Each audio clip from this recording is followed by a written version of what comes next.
ഈ കഴിഞ്ഞ Sunday മിനുവിൻ്റെ birthday ആയിരുന്നു. അപ്പോൾ അതിൻ്റെ കുറച്ച് വിശേഷങ്ങളാണ് കേട്ടോ. ഞങ്ങൾ ആദ്യം വിചാരിച്ചിട്ടുണ്ടായിരുന്നത് കുറച്ച് ഞങ്ങൾ ഫാമിലി മാത്രം ഒരു ഡിന്നർ പോലെ എന്തെങ്കിലും ചെയ്യാന്നുള്ള പ്ലാൻ ആയിരുന്നു. പക്ഷേ മിനുവിനോട് ചോദിച്ചപ്പോൾ മിനുവിൻ്റെ ഫ്രണ്ട്സും സ്കൂളിലത്തെ ടീച്ചേഴ്സും എല്ലാം വേണമെന്ന് അവൾക്കൊരു ആഗ്രഹം. എന്നാൽ പിന്നെ അങ്ങനെ തന്നെ ആയിക്കോട്ടെ എന്ന് വിചാരിച്ചിട്ട് ഞങ്ങൾ അങ്ങ് സെറ്റ് ചെയ്തു കേട്ടോ. ഞങ്ങൾ ഫ്രൈഡേ നൈറ്റ് ആട്ടോ അതൊക്കെ പ്ലാൻ ചെയ്തത്. അങ്ങനെ ഫ്രൈഡേ നൈറ്റും സാറ്റർഡേ ആയിട്ട് എല്ലാവരെയും വിളിച്ചു. അതിൽ മിനുവിൻ്റെ ഫ്രണ്ട്സും ടീച്ചേഴ്സും പിന്നെ ഞങ്ങളുടെ കുറച്ച് ഫ്രണ്ട്സും അങ്ങനെ നമുക്ക് വേണ്ടപ്പെട്ട കുറച്ച് പേര് മാത്രം അടങ്ങുന്ന ഒരു ചെറിയൊരു സെലിബ്രേഷൻ ആയിരുന്നേ. അപ്പോൾ അതിൽ എല്ലാവരും നമ്മൾ വിളിച്ച ഒട്ടുമിക്ക എല്ലാവരും വന്നിട്ടുണ്ടായിരുന്നു. മിനുവിൻ്റെ ഫ്രണ്ട്സ് വന്നപ്പോൾ തന്നെ അവൾ ഭയങ്കര ഹാപ്പി ആയിട്ടോ. അപ്പോൾ അവളുടെ ഹാപ്പിനെസ് ആണല്ലോ നമുക്ക് വേണ്ടത്.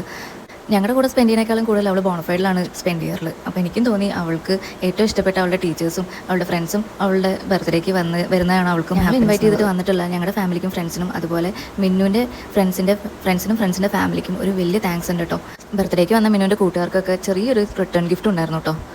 അങ്ങനെ നമ്മുടെ മിന്നുവിൻ്റെ ബർത്ത്ഡേ നമ്മൾ വിചാരിച്ചാലും അടിപൊളിയായി നടന്നു കേട്ടോ. അപ്പോൾ ഇതൊക്കെയായിരുന്നു ഞങ്ങളുടെ ബർത്ത്ഡേ വിശേഷങ്ങൾ.